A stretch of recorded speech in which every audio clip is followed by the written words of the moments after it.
Muito bem. Vamos continuar nossa jornada por alguns lugares. Nas últimas 3 quartas, nós fizemos uma viagem para entender melhor sobre o inferno, né? Falamos sobre 3 perguntas sobre o inferno. E hoje nós vamos começar a falar sobre 3 perguntas sobre o céu. É um assunto mais agradável, né? As últimas 3 quartas foram meio bem nebulosas, né? Mas quem perdeu ou ainda tem chance? Tem chance, porque a gente dá sempre uma segunda, uma quinta, uma oitava chance, né? Lá no YouTube tem todos os estudos, tanto de todos os dias, todas as quartas, todos os domingos de manhã e domingo à noite. Só ir lá no YouTube, youtube.com/PIBLJF, que acha lá esses estudos. Então, hoje nós vamos começar a refletir, não vamos ver tudo hoje, não vamos ver as 3 perguntas, mas vamos entender um pouquinho sobre o céu, né? Um detalhe que é sempre bom lembrar: Jesus falou mais do inferno do que do céu, como um alerta, né? Então Jesus não falou tanto sobre o céu como às vezes a gente imagina, mas da mesma forma que da outra vez nós tentamos refletir um pouquinho sobre o que as religiões falam sobre o inferno, a gente quer também passar rapidamente sobre algumas religiões, do que elas falam sobre o céu, né? Então, cada religião tem a sua visão, sua posição sobre o céu. Então, tem algumas aqui que são curiosas. Não vamos falar sobre todas, né? Mas algumas são curiosas, que é interessante a gente entender. No caso aqui, o islamismo, né? Os muçulmanos. O que os muçulmanos pensam sobre o céu? Para eles, o céu é o paraíso. A salvação para alcançar o céu, alcançar o paraíso, para o muçulmano é através de obras, né? Das suas obras.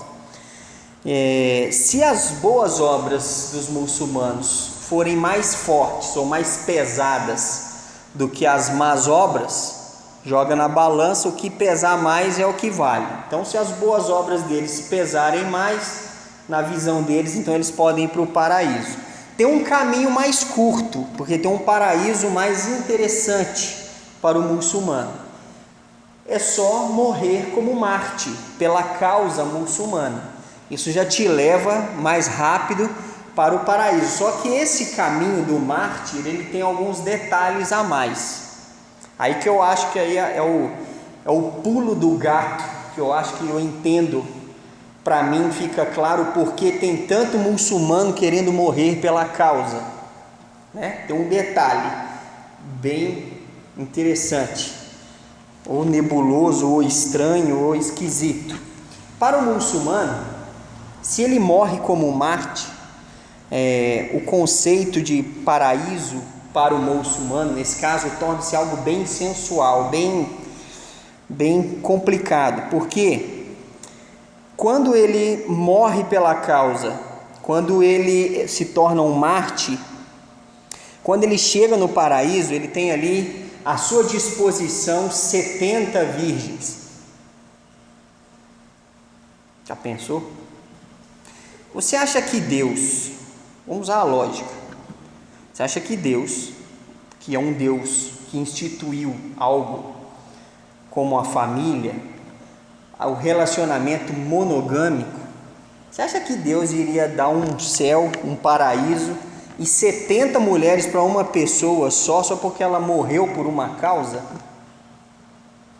É meio esquisito, mas eles acreditam nisso, né? Então isso explica porque tem tanto muçulmano se explodindo, matando tanta gente pela causa. A vida aqui está meio difícil. O que é melhor? Morrer e ir para um harém, ficar tranquilo no harém, a cabeça do homem. Vai aonde? Vai na carne do camarada, onde o desejo grita mais alto, né? Então isso explica muita coisa. E então o muçulmano tem essa ideia sobre o céu. E tem outro grupo também que tem algo semelhante com essa mesma ideia, que são os mormons. Aqui em Juiz de Fora provavelmente deve ter igreja de mormon, tem? E eles constroem aqueles templos lindos, né? Bonitos, grandes.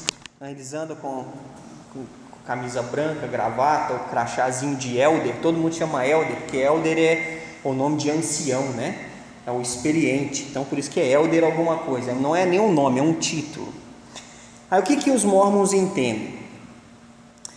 Para o mormon, quando ele morre, Deus cria para ele um planeta com milhares de mulheres deusas, e onde essa pessoa vai se tornar Deus no seu planeta e formar filhos espirituais por toda a eternidade. Não é bizarro, né? Mas está lá, está escrito nos livros deles, né? E assim vai. Quanto mais fiel, melhor o planeta, mais frutífero vai ser. O mormon quer passar a eternidade engravidando deusas. Não, para a mulher não, é só para o homem. A mulher terá a oportunidade de ser deusa, né? É alguma coisa bem esquisita aí, né? Então é os conceitos meio estranhos.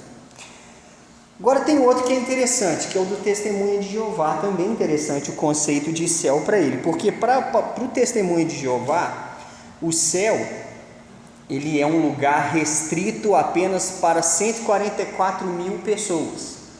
E ele baseia na Bíblia. E na Bíblia fala uma coisa sobre isso, que eu quero até mencionar para que a gente mate uma curiosidade. Lá em Apocalipse 14,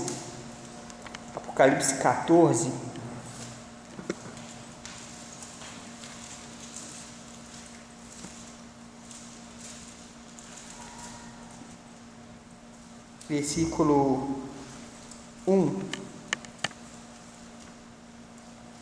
diz lá: olhei e eis o Cordeiro em pé sobre o monte Sião, e com ele 144 mil, tendo na fronte escrito o seu nome e o nome de seu pai. Versículo perdi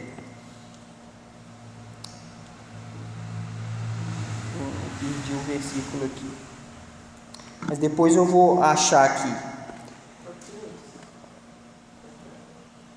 Não, é que fala que esses 144 mil, na verdade, não são os únicos que estarão no céu, mas isso aqui é um número exclusivo de judeus que serão salvos durante a grande tribulação. 12 mil de cada tribo, é só fazer a conta. São 12 tribos, 12 mil, 144 mil de judeus. Não quer dizer que é um número exclusivo, que só eles vão entrar. Depois deu a lotação máxima, para onde vai o resto do povo? Aí eles entendem que vai para o paraíso na terra, que essa terra vai se transformar no paraíso. Já viu aquelas revistinhas dele que tem lá o leão abraçado com um gatinho, né? Uma criança montada num tigre, todo mundo com as bacias de maçã. Parece que no paraíso só vai ter maçã, né? Quem não gosta de maçã vai passar aperto nesse paraíso. E ninguém come abacaxi, só maçã, né? É umas coisas interessantes. Então eles têm essa visão, mas na verdade o céu não é restrito para um número de pessoas, né? Então a gente quer entender o que realmente a Bíblia coloca, as informações que a Bíblia traz sobre o céu. Não tem como a gente ficar conjecturando demais, a gente tem que basear naquilo que está escrito. Não tem todas as informações de como vai ser o céu. A Bíblia não coloca todas as informações, mas coloca as informações necessárias para nós, e é o que vale, né? Então vamos tentar responder aqui a primeira pergunta, que é: como é o céu? Como é o céu? Aí em Apocalipse, várias dessas referências nós vamos ver em Apocalipse, que Apocalipse é o livro que dá mais detalhes sobre o céu, né? O capítulo 21, vamos começar lá, Apocalipse 21.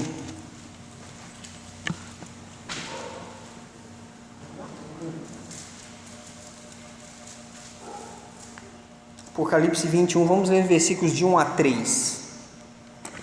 Vi novo céu e nova terra, pois o primeiro céu e a primeira terra passaram e o mar já não existe. Vi também a cidade santa, a nova Jerusalém, que descia do céu da parte de Deus, ataviada como noiva adornada para o seu esposo.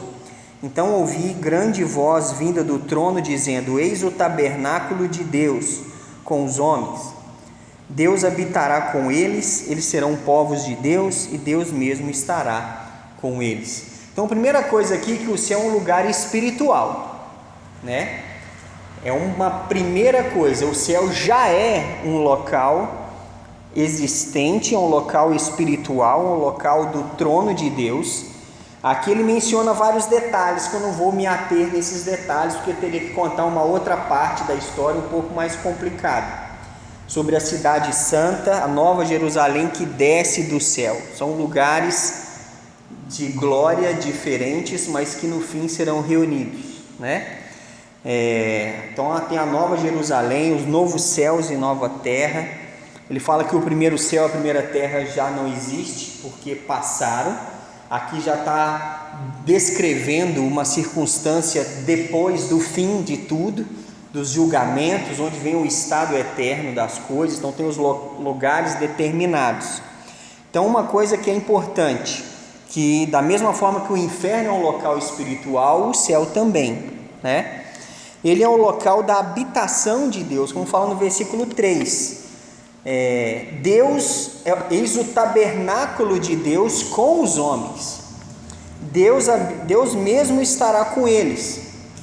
Eles serão povos de Deus, Deus habitará com eles. Então é o local de habitação do próprio Deus. É a casa de Deus. Então é interessante, o céu ele é um local espiritual, ele é um lugar da habitação de Deus, e ele também é um lugar onde não existe certas coisas. Olha o que fala no versículo 4: E lhes enxugará dos olhos toda lágrima, e a morte já não existirá, já não haverá luto, nem pranto, nem dor, porque as primeiras coisas passaram.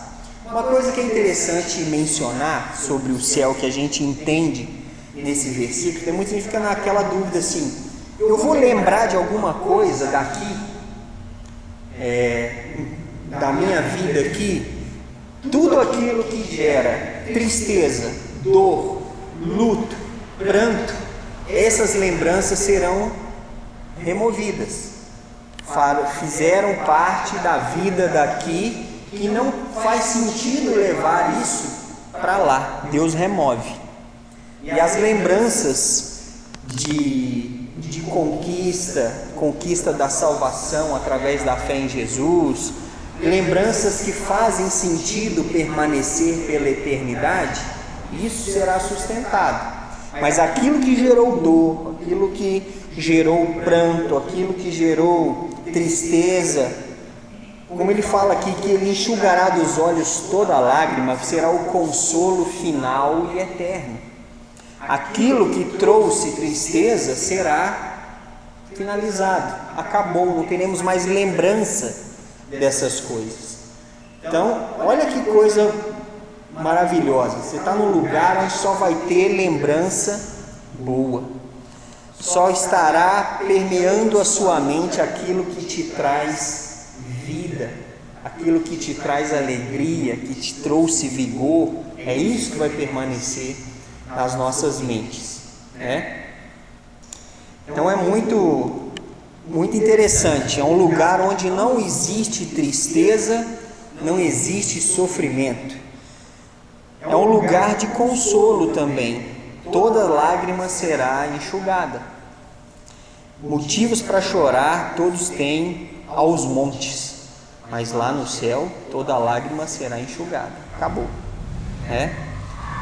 É um lugar onde está a cidade santa. Olha os versículos 9 em diante.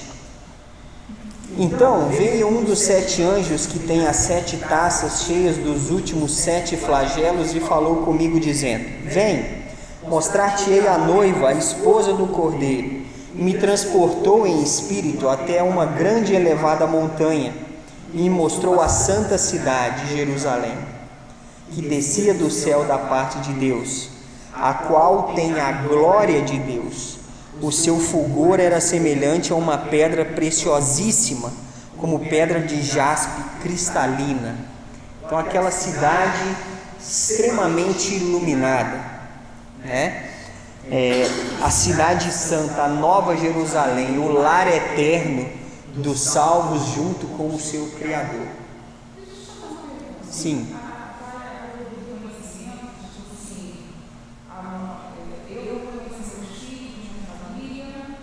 Boa pergunta. Então, sobre a questão de reconhecimento, a Bíblia fala, eu não me recordo a referência agora, mas eu posso procurar depois, que fala que na glória dos céus nós seremos como os anjos de Deus, que não se casam nem se dão em casamento. Não existe parentesco, não existe laço de parentesco. Então, no céu, somos apenas filhos de Deus. A gente pode reconhecer, isso é uma informação que a Bíblia já não traz.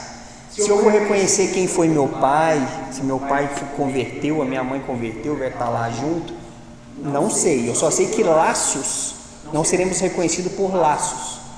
Então, por exemplo, uma dúvida que muita gente tem: uma pessoa casou aqui, ficou viúvo, casou de novo, morre todo mundo, vai para o céu. E aí? Vai gerar aquele climão no céu, né? Aquele climão, que a situação, e agora? Ia lá, aí ele lá. Não tem isso. No céu é o tipo de informação que vai ser removida da gente. Não tem necessidade de saber que fulano, gente, é céu. Não é problema, não é para arrumar problema para ninguém, não. Né?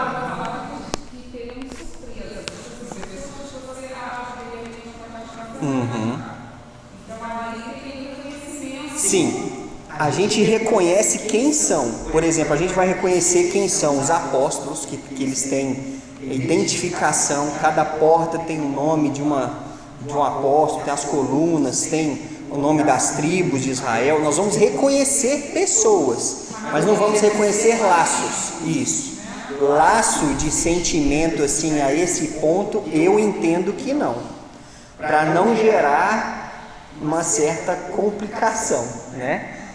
É uma outra circunstância. Agora, já o inferno, como a gente falou no outro estudo, a gente mencionou principalmente baseado naquela história do rico e o mendigo, lembra em Lucas? Que o rico morre sem crer, ele vai para o inferno estando em tormentos, ele vê Abraão no seu seio, o mendigo no seio de Abraão, ele vê as coisas fora. Quem está lá não vê que está aqui, mas quem está no inferno vê certas coisas que quem está no céu não vai ver. Porque, como eu mencionei, o pior tormento do inferno não é a dor do fogo queimando, mas é a dor na consciência e o remorso de entender que ele poderia ter tomado uma atitude e não estar ali, e ele vê todo mundo que está fora dali. Tanto que naquela passagem ele fala, pede para que alguém vá na minha casa e fale, para que eles não virem para esse lugar de tormento. Aí, tanto que Deus fala, eles têm Moisés e os profetas, ouçam-os. Não vou mandar ninguém lá, não vou mandar ressuscitar ninguém para ir lá. Eles têm Moisés e os profetas, ouçam Moisés e os profetas para fugirem disso. Acabou. Como a própria passagem diz, é criado um abismo. Quem está ali não sai dali mais. É um ponto final mesmo. Acabou. Quem está no inferno vai ter consciência. Exatamente o oposto de quem está no céu. A aflição, tudo aquilo que gerou dor, aquilo vai ser eternamente para ele. Diferente do céu, onde toda lágrima será enxugada. Então, assim, é o oposto total, completo, né? Exatamente, não. Como é que você vai desfrutar disso com esse tipo de né? E é aquela questão, Sim. Lá é o corpo glorificado. Eu acho que o senso de justiça, e a gente vai poder compartilhar, estando junto de Deus, vai nos livrar de qualquer realidade que quem meu Deus, se Deus quer, Pai da misericórdia, não ter piedade, nós não podemos ser movidos. É diferente. Você não é carne, dor, que sente pena. Exatamente. Você vai glorificar Deus, porque Deus fez justiça. E ele fez mesmo. Quem for para o inferno não foi injustamente, foi porque não creu. Teve oportunidade, o evangelho está aí, as oportunidades estão aí, tem que crer. Quem crê não é julgado, quem não crê já está julgado. E quem creu vai desfrutar de certas coisas, vai desfrutar desses benefícios do céu. E a gente não tem como, porque a gente é assim, a gente é preocupado, né? A nossa cultura é assim, fulano, isso tem muito quando alguém morre, né? O avô morre, meu avô está lá no céu olhando por mim. Não tem, né? Quem morreu e foi para o céu não está olhando por ninguém. Ele nem sabe o que está acontecendo aqui. Quem está no inferno não sabe o que ele está perdendo. Agora quem está no céu está na glória, ele não sabe mais de nada que está acontecendo aqui. Não está olhando por ninguém. Ele está desfrutando a glória porque ele creu. É a recompensa como co-herdeiro de Cristo. Ele está herdando aquilo que Jesus herdou por eles. Então não tem esse negócio, meu pai, minha mãe, ou meu avô, não sei quem está lá olhando por mim. Não está. Ele nem está vendo o que está acontecendo, ele nem lembra que a gente existe. A verdade é essa. Toda a lágrima dessa pessoa foi enxugada, todo o pranto foi removido, toda a dor acabou. É só glória. Ele não lembra dessas coisas mais. E ponto final. Porque a gente gosta de ficar remoendo certas emoções, entendendo que essas emoções vão fazer parte na glória. Não vão. Porque é um corpo, bem o Marcão lembrou bem, é um corpo glorificado. Quem entender essa questão do corpo glorificado, 1 Coríntios 15 fala muito sobre isso. A transformação do corpo para a eternidade. Tanto para quem vai sofrer a penalidade no inferno, quanto quem vai para o céu. Vai haver uma transformação do corpo, o que a Bíblia chama de corpo glorificado, ou seja, uma condição do corpo matéria que suporta a parte espiritual eterna, onde quem vai estar no inferno vai sofrer a dor da queimadura, mas aquilo não vai se consumir. É eterno aquilo. Da mesma forma, quem for para o céu, o corpo vai ser glorificado de tal forma que ele vai suportar a glória de Deus. Tanto que quando a gente lê no Velho Testamento, quando Deus se manifestava, muita gente morria porque não suportava a glória de Deus. Então, é uma transformação para capacitar que a pessoa aguente a eternidade. Então, é isso que vai ocorrer, né? Vai acontecer. Então, os anjos decaídos, como a gente falou, eles estão hoje num local chamado Tártaro, que é um local de tormento. Os que estão presos, não. Só os que estão soltos. Nem todos estão presos. Uma parte só. Eu sei que isso às vezes é meio confuso, né? Mas assim, o diabo não está no inferno, e como muitos demônios também não. Mas tem uma parte de demônios que estão no Tártaro, que a Bíblia chama de Tártaro, né? Tem uma trombeta, não sei se é a quinta ou se é a sexta, que fala que eles vão ser liberados, soltados para atormentar a terra. Exatamente, isso aí já é o que eu falo. É outro, é os braços do assunto, né? Se a gente for entrar exatamente, exato. E lembra-se que também, em determinado momento da história, né, ao final, durante o milênio, aquele resumo básico: Jesus volta, a igreja é arrebatada, os mortos em Cristo ressuscitam, encontra com Jesus, vai para o céu. Quem está vivo e é crente, creu em Jesus, é arrebatado, vai para a glória. Quem não aceitou e está vivo, fica aqui durante 7 anos de tribulação. Aí tem a guerra do Armagedon, aquela coisa toda. Uma turma grande vai sobreviver a essa batalha, vai entrar no reino milenar de Cristo, onde Cristo vem e reina como rei, onde então o diabo e todos os demônios são aprisionados no Tártaro por 1000 anos. No fim dos 1000 anos, eles serão soltos por breve tempo para seduzir aqueles que nasceram durante 1000 anos e não tiveram a oportunidade de exercer seu livre-arbítrio. Olha a justiça de Deus, como é que ela é perfeita, né? Porque do 1000 anos vai nascer muita gente, e gente que só experimentou o reinado perfeito de Cristo. É justo só eles também que nunca experimentaram uma tentação? Não é justo. Então a justiça de Deus, ela é perfeita. Então no fim dos 1000 anos, por pouco tempo, vai sair todo mundo do Tártaro, das profundezas, e vão tentar essas pessoas que nunca exerceram o seu livre-arbítrio. E diz lá que vai ocorrer então a batalha de Gog e Magog, que é a batalha entre aqueles que foram seduzidos pelo inimigo e cederam, junto com Cristo e os seus santos, seus servos, que vão descer e guerrear com ele. Aí depois dessa batalha, que a Bíblia fala em Apocalipse que vai ser com o sopro da boca de Jesus, isso é uma coisa rápida. Jesus vence e entra então o estado eterno das coisas. Todo mundo, quem está no Tártaro, quem está no Hades, vai tudo para o Guiena, que é o lago de fogo, que arde com fogo e enxofre, que está lá em Apocalipse 21. E o restante vai para a glória dos céus. Quem precisar ser ressuscitado, será ressuscitado, corpo glorificado, para viver a eternidade. Isso é um resumo, muito a grosso modo, de uma coisa extremamente detalhada, né? Mas eu acho que, para a gente entender tudo isso, você tem que pegar a linha do tempo da coisa e tentar entender. Então esse é o resumo hiper rápido, ultra simples, da sequência das coisas, né? Mas num futuro breve a gente pode fazer um estudo detalhado, vai demorar, porque é muito detalhe que tem sobre isso.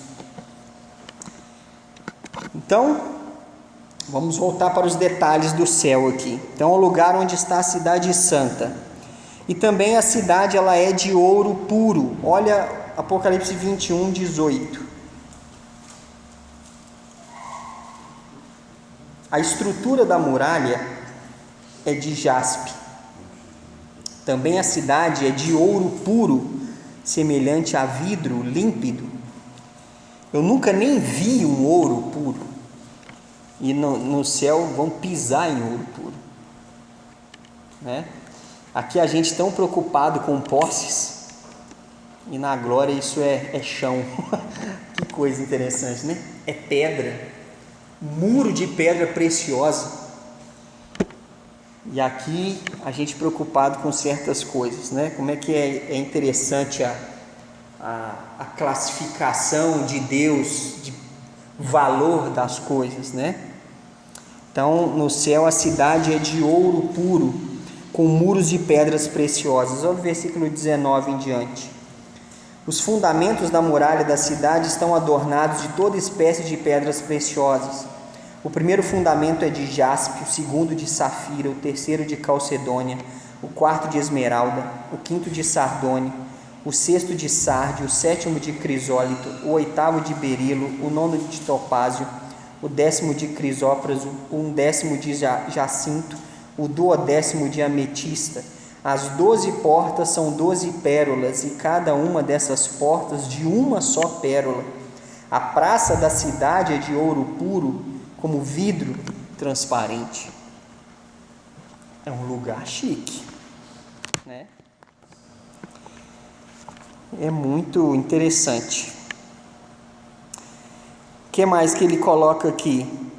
Outros detalhes interessantes, versículos 23 a 25, ele fala o seguinte: a cidade não precisa nem do sol, nem da lua, para lhe darem claridade, pois a glória de Deus a iluminou, e o Cordeiro é a sua lâmpada.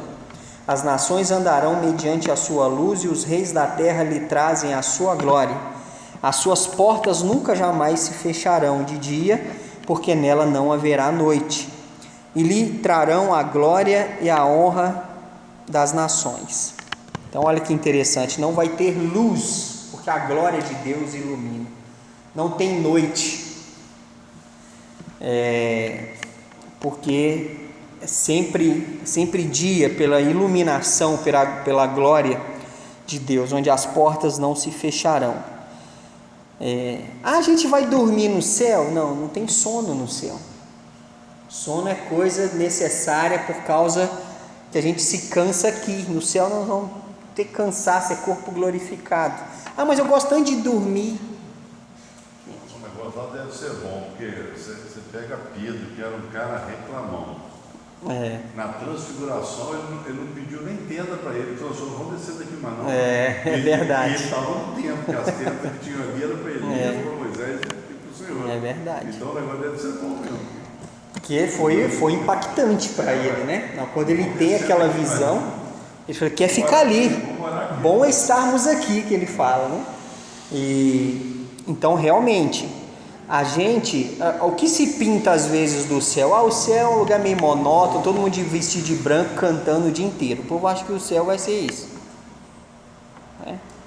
Fica o dia inteiro cantando. Tem um versículo Apocalipse que as más línguas dizem que não vai ter irmã lá no céu, né? Fala assim, e houve silêncio no céu por meia hora. O silêncio meia hora. Mas assim, a gente quer sempre levar coisas da nossa experiência para lá, e lá é algo que a gente nunca experimentou, uma situação assim, né? E realmente é um lugar completamente diferente.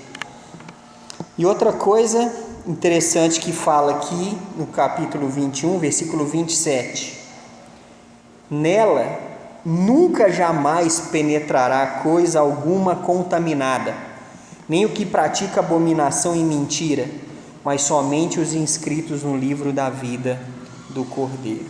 Capítulo 22, versículo 3 também diz, nunca mais haverá qualquer maldição, nela estará o trono de Deus e do Cordeiro, os seus servos o servirão. Então não tem pecado, não tem natureza pecaminosa no céu, não tem vontade de pecar, é uma outra natureza. Nós vamos amar tudo que tem no céu, né? Nós vamos ter fome no céu? Não sei, a Bíblia fala em Apocalipse que não haverá na cidade santa uma árvore que produzirá 12 frutos. Nós vamos comer esses frutos? Não sei. Não vamos sentir fome? Não faço ideia. Mas que vai ter fruto numa tal de uma árvore, vai ter. Agora, por quê? Não sei. Quando chegar lá, a gente procura saber, porque nem tudo está explícito. Se vai ter bicho? Boa pergunta, né? A princípio eu não vejo muita informação dos bichos, né? Mas... não, acho que lagartixa não vai ter, não.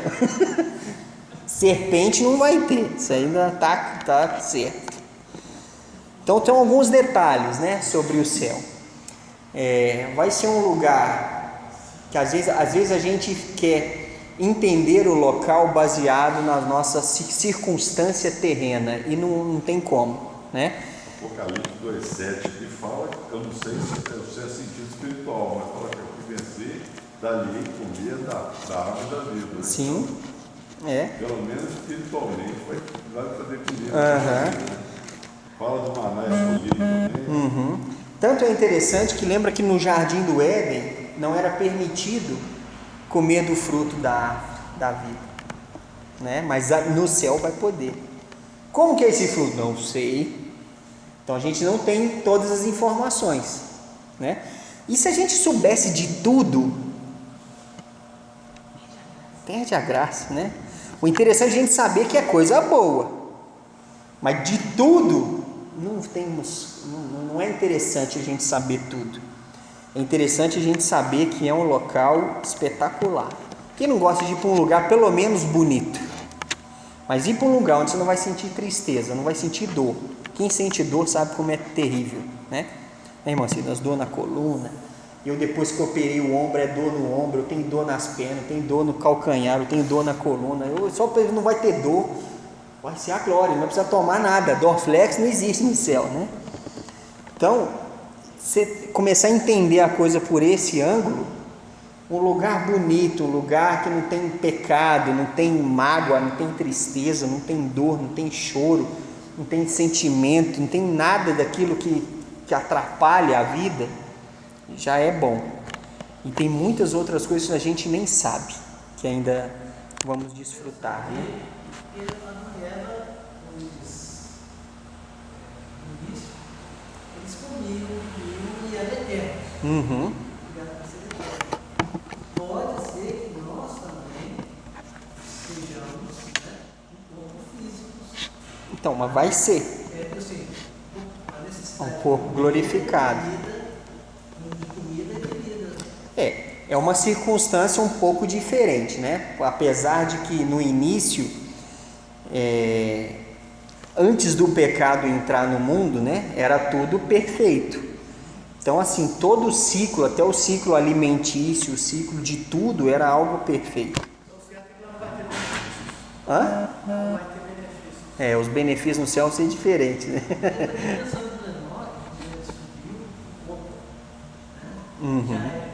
Foi transformado. Ele vivenciou isso que a Bíblia coloca que vai acontecer com todo mundo no momento da ressurreição. Enoque vivenciou isso mais rapidamente, né? Deus tinha um plano e colocou ele dessa forma. Então, é algo que ocorreu com ele como um pré-anúncio do que vai acontecer com todos que creram também, né? Muito bem, então vamos parar com a primeira pergunta. Semana que vem nós veremos as outras duas. A pessoa que morre hoje, ela já vai direto para o céu? Vai.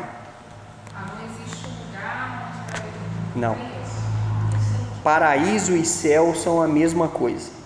Então, morreu, ela já vai... Em Cristo, onde Cristo... Ela já vai usufruir das bênçãos que Deus fez separar. De tudo.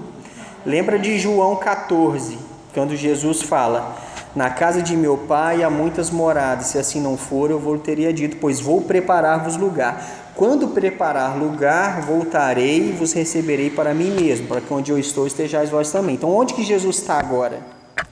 Ele está na glória, ele está no céu. Quem parte aqui, que creu, vive pela fé em Jesus e morre aqui em Cristo, vai estar onde ele está, já desfrutar dos benefícios. Assim, que vai, na hora as pessoas vão acordar, entende? Da ressurreição, você está falando, quando ele voltar, aí é uma ressurreição do corpo. A alma vem do céu, encontra com o corpo glorificado para viver então eternamente nesse local que a gente está falando aqui.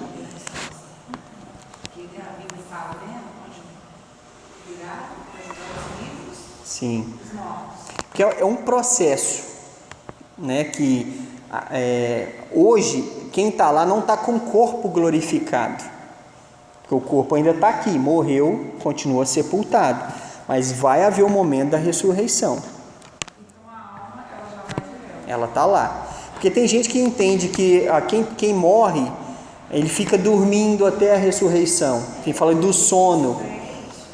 Tanto que a Bíblia fala, tem os que dormem, dormir, não no sentido que a pessoa, a alma está assim apagada e ela vai acordar no dia da ressurreição, não, o dormir dá o sentido de descanso eterno, ele não vivencia os problemas da vida terrena, ele está com a alma em descanso na presença de Deus, tanto que Paulo fala, já não há muitos os que dormem no Senhor, dormir no sentido que a alma está no descanso eterno, né? Ela não sofre mais as influências desse mundo. É isso que está querendo dizer. Não quer dizer que a alma dorme literalmente. Muita gente entende isso, mas não tem princípio nenhum bíblico que apoie a ideia de dormir nesse ponto. Tanto que Paulo fala em Colossenses: para mim o melhor é partir e estar com Cristo. Ele fala. Que é evidente, partiu e está com Cristo. Jesus, quando fala com o ladrão na cruz, que se arrepende, hoje mesmo estarás comigo no paraíso. Sem vírgula. Sem assim, não, hoje você vai morrer, vai dormir e um dia vai estar comigo. Não, hoje mesmo. É imediato. Então a presença de Deus é imediata para quem creu, e quando ele morre aqui, não tem outro destino que não seja realmente a presença de Deus. É isso que pelo menos fica claro, né, com vários textos da Bíblia. A própria a parábola, a história do rico e o mendigo, é a mesma coisa. O mendigo que era temente a Deus morre, foi por ser de Abraão na mesma hora. E o outro não, o outro morreu confiando nas suas próprias condições, morreu e foi para o inferno na hora. Então não tem uma outra parada antes, não tem um purgatório, não tem um limbo, não tem um meio de caminho, ou é um ou é outro, né? Ou é a vida ou é a morte, ou é a bênção ou é a maldição, que fala lá em Deuteronômio 30.